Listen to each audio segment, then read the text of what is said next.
राधे राधे। आप सभी का स्वागत है गीता यात्रा में। देखते हैं कि अध्याय 12 के श्लोक नंबर 12 में भगवान क्या कह रहे हैं। भगवान ने कहा कि हे अर्जुन, इससे जो पहले वाले श्लोक मैंने कहे थे उन सब में मैंने तुम्हें बहुत से मार्ग बताए हैं। भगवान ने कहा मन को कंट्रोल करो। तो अर्जुन के माध्यम से हम सभी की बात हो रही है ना। तो अर्जुन कहता है कि भगवान मन को कंट्रोल करना तो बड़ा मुश्किल है। भगवान ने उसकी इस बात को मान भी लिया। अध्याय 6 में भगवान ने कहा चंचलम ही मनः कृत्वा वायोरेव सुदुष्करम, कि ये जो मन है ना बड़ा चंचल है। जितना मुश्किल वायु को बांधना है उससे भी ज्यादा मुश्किल है मन को बांधना।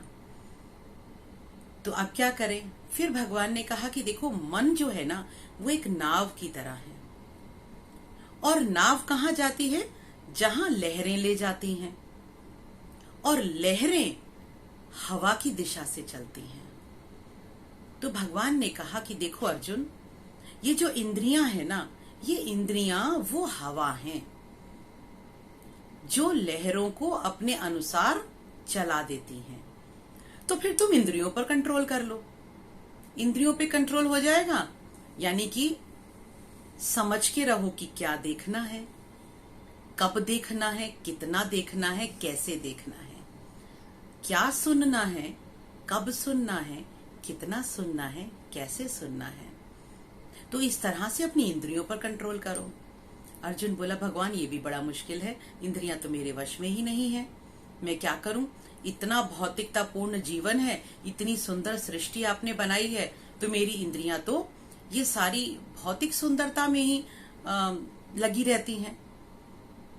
भगवान ने मुस्कुराते हुए कहा अच्छा तो चलो फिर तुम प्रैक्टिस करा करो, because practice makes a man perfect. तो तुम अभ्यास योग करो। अभ्यास योग का अर्थ क्या है? भगवान ने कहा कि अभ्यास योग का मतलब है नियम बना लो कि इतना जप करना है, इतनी साधना करनी है, इतनी देर मंदिर में बैठना है। तो फिर ऐसा जप बना लो, क्योंकि जब एक हम नियम बांध लेते हैं और फिर मेहनत करके अपनी इच्छा शक्ति को मजबूत करके उस नियम का पालन करते हैं, तो फिर धीरे धीरे मन को आदत हो जाती है। तो भगवान ने कहा अभ्यास योग श्रेष्ठ है, अभ्यास कर लो। अर्जुन ने कहा भगवान ये भी बड़ा मुश्किल है, क्योंकि आपने मनुष्य की प्रवृत्ति ही ऐसी बनाई है कि वो किसी भी चीज पर संयम करना नहीं जानता।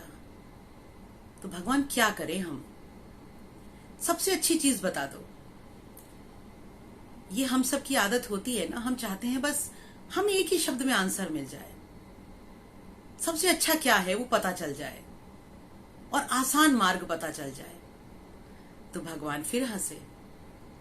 भगवान ने कहा कि चलो सुनो अर्जुन, मैं आगे भी कुछ बताता हूं, एक इक्वेशन समझा देता हूं, क्योंकि तुम सब बुद्धिजीवी लोग हो और बुद्धि का काम है तर्क करना, बुद्धि का काम है हर चीज को काट कर देखना।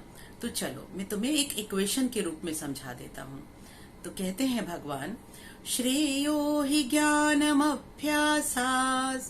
ज्ञानात् ध्यानं विशिष्यते ध्यानात् कर्म फलत्यागस् त्यागात् शान्तिरनन्तरम्।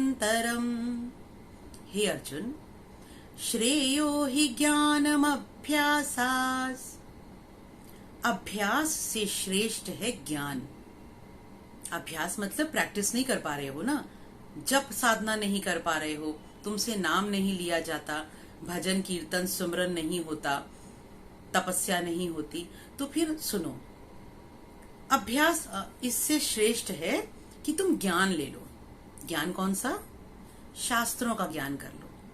वो आसान है, बैठ जाओ, श्रीमद् भागवत लेकर बैठ जाओ, गीता लेकर बैठ जाओ, रामायण लेकर बैठ जाओ, विभिन्न वेद हैं, उपनिषद हैं, पुराण हैं, तो फिर इन सब का ज्ञान लो।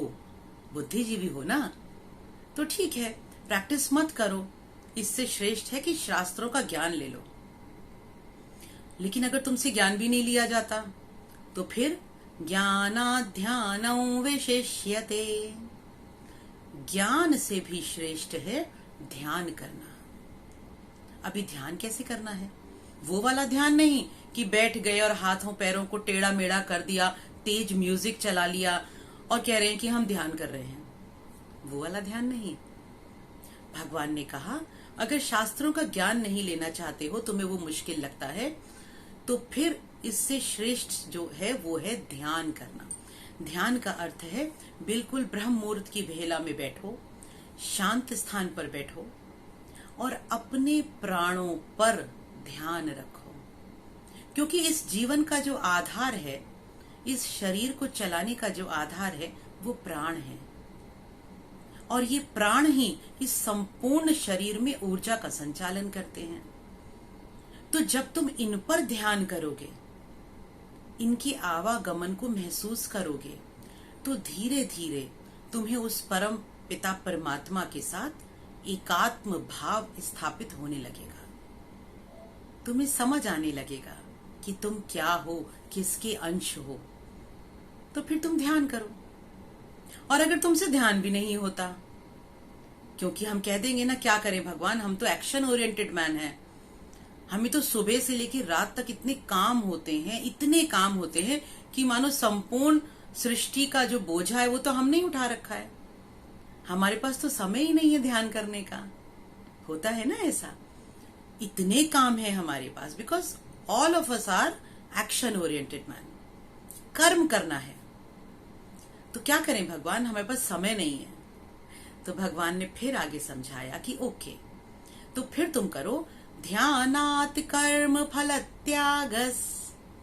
ध्यान से भी श्रेष्ठ है जो तुम कर्म कर रहे हो ना, क्योंकि तुमने कहा तुम एक्शन ओरिएंटेड हो। तो जो भी तुम कर्म कर रहे हो, उस कर्म का जो रिजल्ट होना है, उस रिजल्ट की इच्छा का त्याग कर दो। यानी जो प्रतिफल मिलना है, जो भी रिटर्न मिलना है तुम्हारे कामों से, उनकी जो इच्छा है, तुम्हें इच्छा होती है ना कुछ, मान लीजिए हम बच्चे को पाल रहे हैं, तो अनकॉन्शियस माइंड में हमारे ये एक इच्छा रहती है कि हम अच्छे बच्चे को अच्छे से पाल रहे हैं, अच्छी शिक्षा दे रहे हैं, तो आगे बड़ा होके ये हमारा लालन पालन करेगा, बुढ़ापे में ये हमारा ध्यान रखेगा, हमारी सेवा करेगा, बहू आएगी वो हमारे हाथ पैर दबाएगी।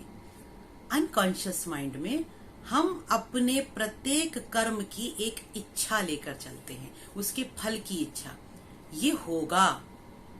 तो ईश्वर ने कहा फिर उस इच्छा का त्याग कर दो, क्योंकि ये जो आवागमन है, जन्मों का आवागमन, हम एक शरीर छोड़ते हैं, दूसरा शरीर ग्रहण करते हैं, ये जो आवागमन का चक्र है ना, ये हमारी इस इच्छा के ही कारण है। कर्म बंधन नहीं होते हैं, बंधन होती है कर्मों के फल की इच्छा। तो भगवान ने कहा उस इच्छा का त्याग कर दो, और जब तुम त्याग कर दोगे उस इच्छा का, तो त्यागात् शान्तिरनन्तरम्, त्याग से ही तुम्हें सबसे बड़ी शांति प्राप्त हो जाएगी। क्योंकि अब त्याग कर दिया, इच्छा तो है नहीं, लेकिन आप कर्म कर रहे हो। तो आप जो कर्म कर रहे हो वो आपको पता है कि आप सिर्फ कर्तव्य की भावना से कर रहे हो। आपका बिजनेस है, आप कोई डीलिंग करने जाते हो, आप एक डॉक्टर हो, आप एक इंजीनियर हो, आप एक चार्टेड अकाउंटेंट हो, आप स्टूडेंट हो, आप पेरेंट्स हो, सास हो, बहू हो, जिस भी चरित्र में ईश्वर ने आपको भेजा है, जिस भी रोल को निभाने के लिए ईश्वर ने आपको भेजा है, उस रोल को निभाते समय रिजल्ट की इच्छा करनी ही नहीं है। और जब रिजल्ट की इच्छा नहीं होती है तो उसे कहते हैं त्याग। और जब त्याग कर देते हैं तो मन में शांति रहती है। क्यों? क्योंकि रिजल्ट की इच्छा ही तो प्रेशर देती है। तनाव क्यों होता है? इच्छाओं के कारण। दुख क्यों होता है? इच्छाओं के कारण।